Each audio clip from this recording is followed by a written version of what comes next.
Also this afternoon, the UK, as you've been hearing over the last couple of days, will be aiming to cut its carbon emissions by at least 68% of what they were in 1990.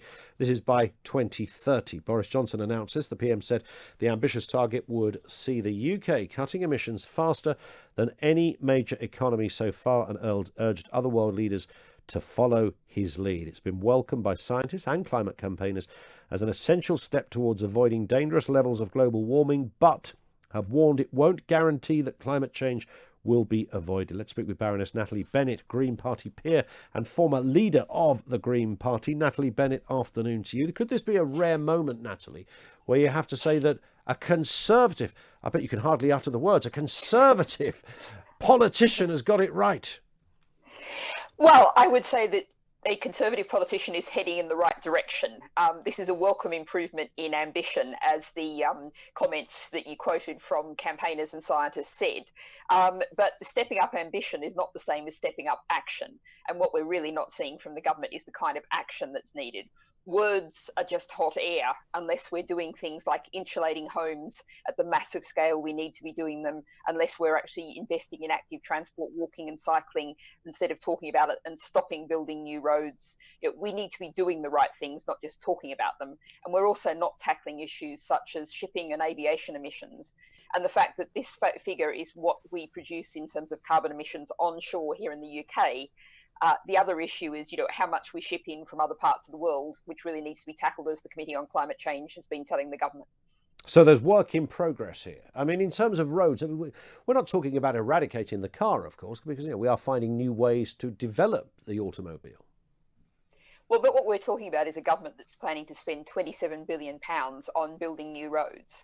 Now, we know that building new roads actually generates more traffic, and that's a really huge issue. We've seen demonstrated by COVID how poor public health is in the UK. Now, new roads, extra traffic is not just about carbon emissions, it's also about air pollution, which contributes to people getting iller with COVID, possibly getting COVID. But there'll be electric cars, Natalie. In terms of electric cars, what we have to look at is nothing like a one-for-one replacement.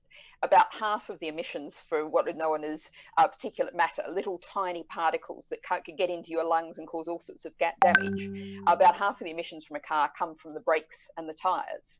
Electric cars still have brakes and tyres. What we need to do is we've seen how fast it's possible to change during the COVID pandemic. We've seen massive change in terms of people, walking and cycling, working from home. We need to get away from the hypermobility of the past to be able to move how we want to, ideally, by bus or by train. But we need to put the money into those things, not into new roads, which will just generate more traffic. Yeah, but it sounds like you want to take us backwards, Natalie. I mean, this, the motor car is the thing that affected social mobility arguably more than anything else. Surely there's a way without having us all on a bicycle or a skateboard. I think you'll actually find that if you look at the history, and indeed there's quite a lot of academic work on this, what changed mobility most was actually the bicycle. That was what allowed people to move away from their village, to move away from their suburb.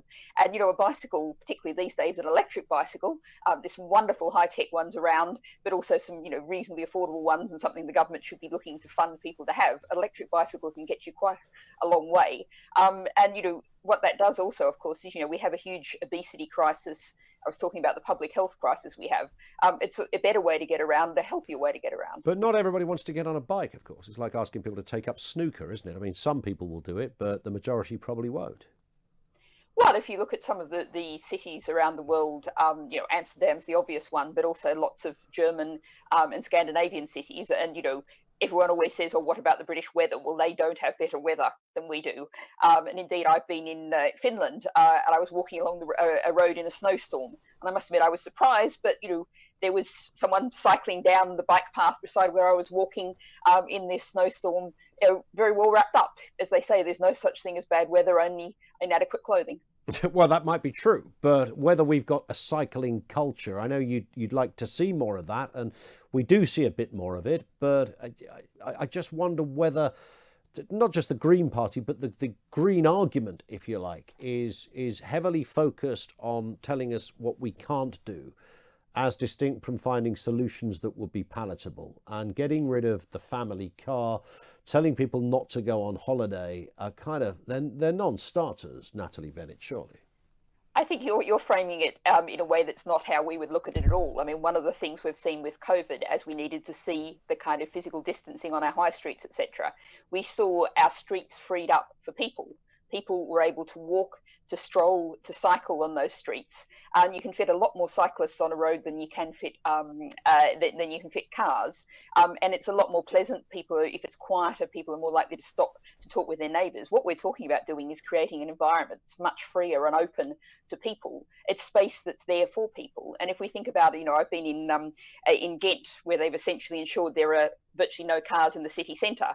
What they're doing is taking car spaces and turning them to children's playgrounds.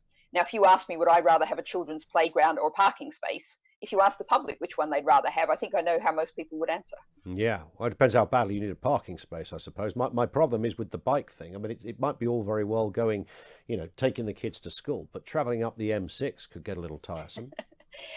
Yes, I think we can safely say that that's not what we're proposing here. But I think, also if you look at the issue of home energy efficiency, we need to insulate.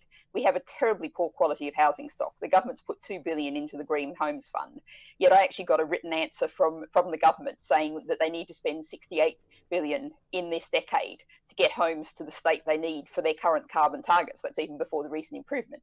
Now, if everyone has a warm, comfortable, affordable to heat home, again, we cut our carbon emissions, but we also cut excess winter deaths. We cut the pressure on the NHS.